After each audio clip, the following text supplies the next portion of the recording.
Hey everyone, and welcome back to Book Lovers Unite. Today, we are diving deep into a book that completely changed the game for relationship advice. We're talking about The 7 Principles for Making Marriage Work by Dr. John Gottman. Now, forget everything you've read in magazines, because this isn't based on opinions or guesses. This is a guide built on decades of actual hard science.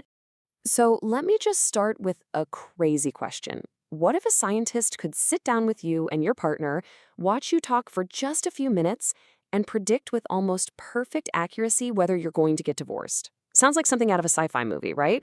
Well, it's not science fiction. It's data. Dr. Gottman's research showed that he could predict divorce with a mind-blowing 91% accuracy. That's insane. So the immediate question is, how on earth is that even possible? That incredible number doesn't come from a crystal ball. Nope. It comes from years and years of super detailed research that was done in this really unique place. Let's take a look inside the Love Lab. Okay, so picture this, a real, actual apartment at the University of Washington. Couples would come and spend the weekend there just hanging out. But here's the catch. They were hooked up to sensors measuring things like heart rate, how much they were sweating, everything. And cameras were recording their interactions. It was literally putting a relationship under a scientific microscope. And after watching thousands of couples, Gottman came to this massive realization, summed up in this quote. Happy couples aren't happy because they never argue. Oh, they argue, trust me. The real secret, the massive difference, is in how they handle those arguments, and this is key, how they reconnect afterwards. In fact, out of all this research, Gottman identified 4 very specific communication styles that were basically giant flashing red lights for a relationship. He called them the 4 horsemen of the apocalypse, because if you let them run wild in your relationship, yeah, it's probably not going to end well. So the first horseman is criticism.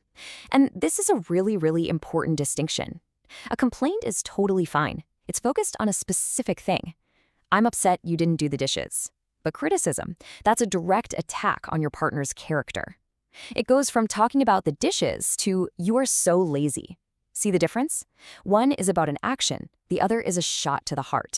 The second horseman, and by far the most dangerous one, is contempt.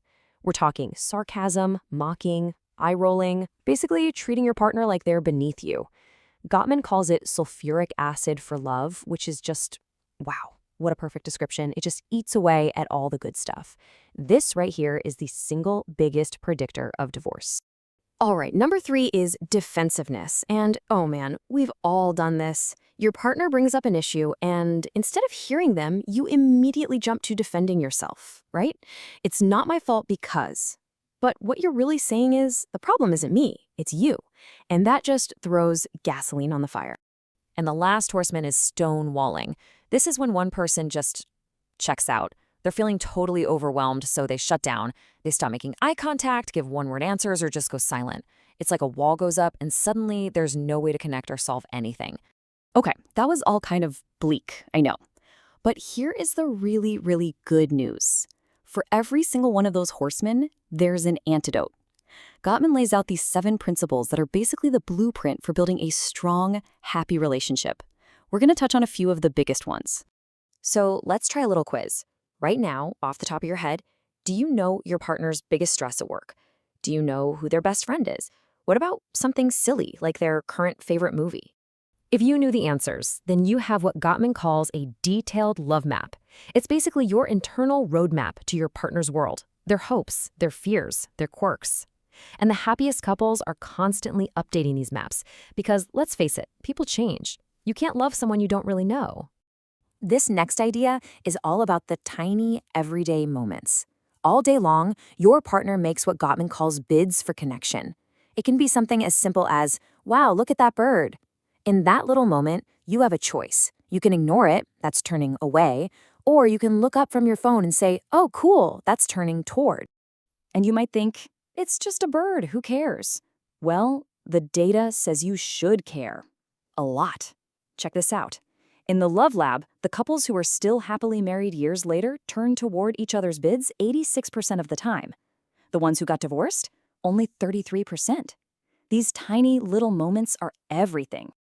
All right, let's talk about fighting again. because I promise you, this next concept is probably one of the most freeing, game-changing ideas in the whole book.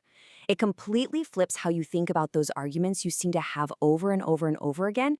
69%. What is this number? This is the percentage of a couple's problems that are perpetual, meaning they are never, ever going to be solved. They're based on fundamental differences in who you are as people. Yeah, you heard me right. More than 2/3 of your fights are here to stay forever. So the goal has to change. You have to stop trying to win or solve them. The real goal is to learn how to talk about these issues without getting nasty and maybe even find a little bit of humor in your differences. Now, for that other 31%, the problems you actually can solve, Gottman gives us this brilliant little tool called the soft startup. Instead of launching in with a harsh attack like, you never help with the chores, you start gently. You talk about your own feelings. I'm feeling really overwhelmed by the chores. It changes the entire tone of the conversation. And the last principle we're going to cover is kind of the top floor of what Gottman calls the sound relationship house. It's about more than just getting along. It's about creating a life together that feels rich and meaningful and purposeful. This quote from the book just nails it perfectly. A great relationship isn't a place where bad things never happen. It's a place where you've built up so much positivity, so much appreciation and respect that the negative stuff just doesn't have the power to take over. So what does that look like in real life? It's about being intentional. It's creating little rituals, like your Saturday morning coffee together.